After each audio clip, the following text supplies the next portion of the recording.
Assalamualaikum warahmatullahi wabarakatuh. Yang kami hormati Mbak Rizika selaku dosen pengampu mata kuliah pengantar ilmu pendidikan. Kami dari kelompok 5 ingin memperkenalkan diri kami masing-masing. Dimulai dari saya, Novita Ika Fitriani, dan rekan saya Baby Ayu Lestari, Saya Agni Pratista Brigianti. saya Ari Cempaka Arti Amanda, saya Laila Tukiftia, saya Kamelia Nuba Imtiaz. saya Rizwana Isabriana Aulia. Kali ini kita sedang melakukan sesi wawancara dengan Ibu Wati selaku guru dari SMA Negeri Serono. Selamat menyaksikan. Assalamualaikum warahmatullahi wabarakatuh. Waalaikumsalam warahmatullahi wabarakatuh. Ibu izin memperkenalkan diri, nama saya Novita Ika Fitriani dan teman saya Baby Ayu Lestari. kami dari mahasiswa UNTAP program studi bahasa Inggris. Nah, kalau boleh tahu Ibu namanya siapa? Saya nama lengkapnya Hari Setiawati, Dari guru SMA mana kalau boleh tahu? dari guru SMA Negeri Serono, bidang studi biologi. Kami meminta izin kepada Ibu untuk membuat video wawancara tentang masalah pendidikan. Ya, boleh. Apa yang bisa saya bantu, Mbak Pita? Pertama Ibu, menurut Ibu permasalahan pendidikan yang paling sering ditemui di sekolah, khususnya di SMA saat ini itu apa Ibu? Masalah yang paling banyak ditemui di sekolah kami SMA Negeri Serono itu banyak, Mbak, sebenarnya masalah ya. Kalau untuk saat ini siswa yang sebutannya Gen Z ya, Iya, Gen Gen Z Z. atau Gen Z ya, itu anak sekarang itu nggak mau tantangan. Jadi misalkan contoh ini, kalau misalkan ada PR gitu, itu mereka namanya PR itu kan mengerjakan di rumah ya, pekerjaan rumah. Tapi faktanya anak-anak itu kalau ada PR dikerjakan di sekolah. Nah, ini tantangan bagi Bapak Ibu guru. Kalau misalkan nggak diberi PR, mereka itu nanti juga nggak akan belajar.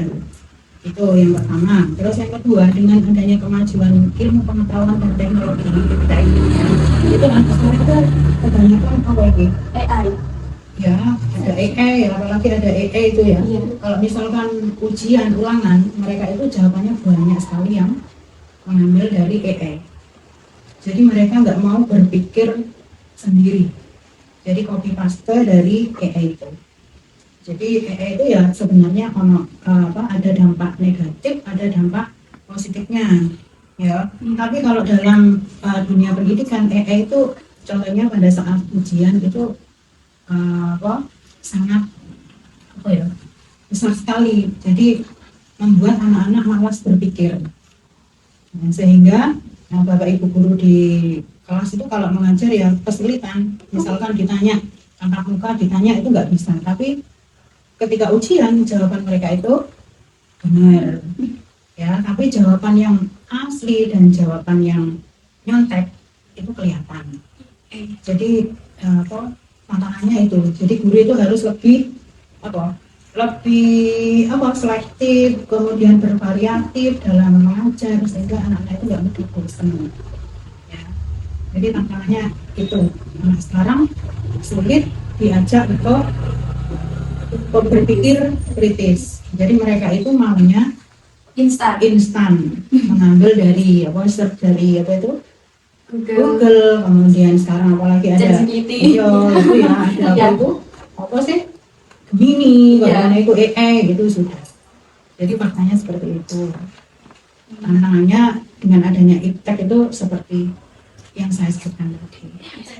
Lalu menurut Ibu, apa kendala terbesar yang dihadapi guru pada pembelajaran siswa di kelas? Kendala besar yang dihadapi siswa di dalam kelas itu ya kendalanya apa ya?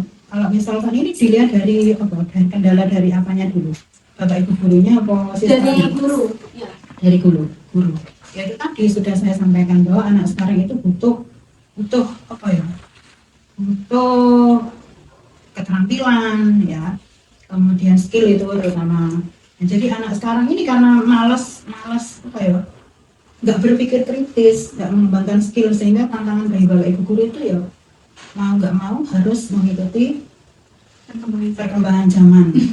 Jadi Bapak Ibu guru dengan adanya anak-anak seperti itu yang nggak boleh gaptek, harus mengikuti kayak AI itu, Bapak Ibu guru tahu, sehingga tidak mudah dibohongi oleh siswa yang malas. Jadi guru harus semakin meningkatkan keprofesionalitasnya itu, kompetensinya di bidang mengajar dan mengajar. Lalu Ibu, menurut Ibu bagaimana solusi untuk mengatasi permasalahan tersebut?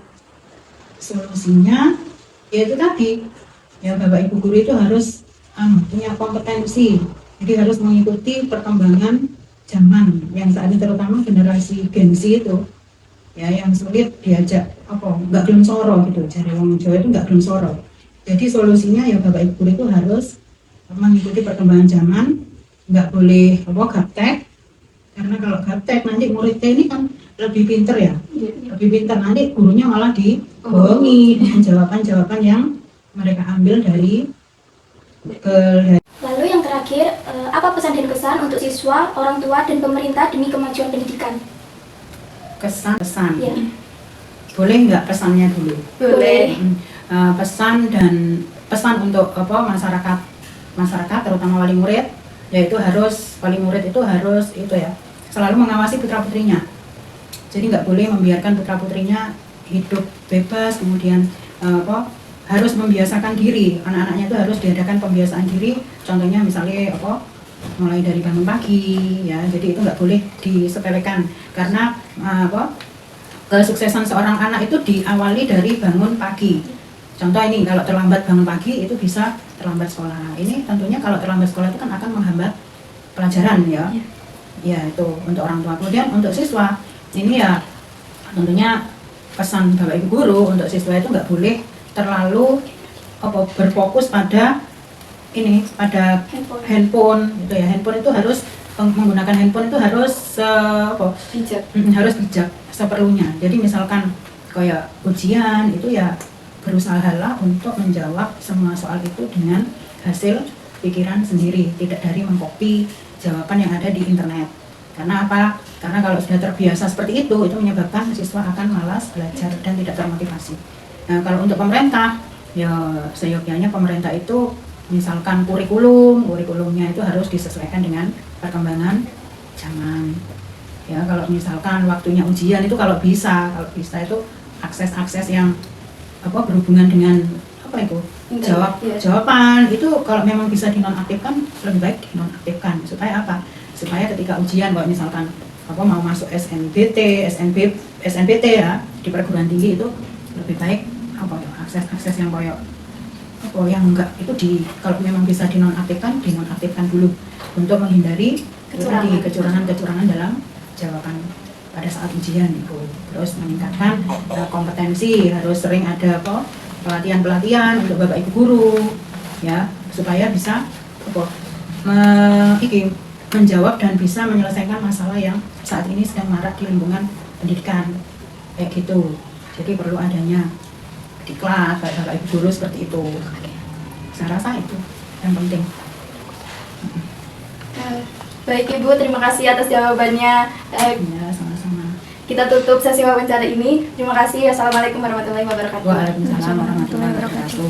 Baik, di sini saya akan menyimpulkan dari wawancara tentang permasalahan pendidikan SMA. Kita tahu bahwa siswa perlu bijak menggunakan teknologi. Untuk mengatasinya bisa diberikan diklat. Diklat ini akan membantu siswa menggunakan teknologi dengan benar dan menyelesaikan masalah dengan lebih baik.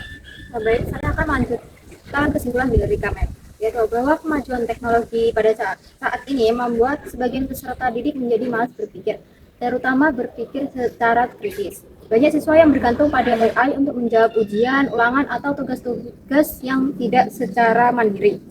Meskipun teknologi memiliki dampak positif dan negatif, hal ini menjadi kesulitan guru untuk menghadapi siswa yang ingin serba instan dan tidak mau berpikir secara mendalam. Akibatnya, kemampuan siswa menjadi menurun. Padahal di zaman sekarang, siswa sangat membutuhkan keterampilan dan kemampuan berpikir. Oleh karena itu, guru harus mengikuti perkembangan teknologi agar dapat membimbing siswa dengan baik dan tidak mudah dibohongi oleh siswa yang malas untuk belajar.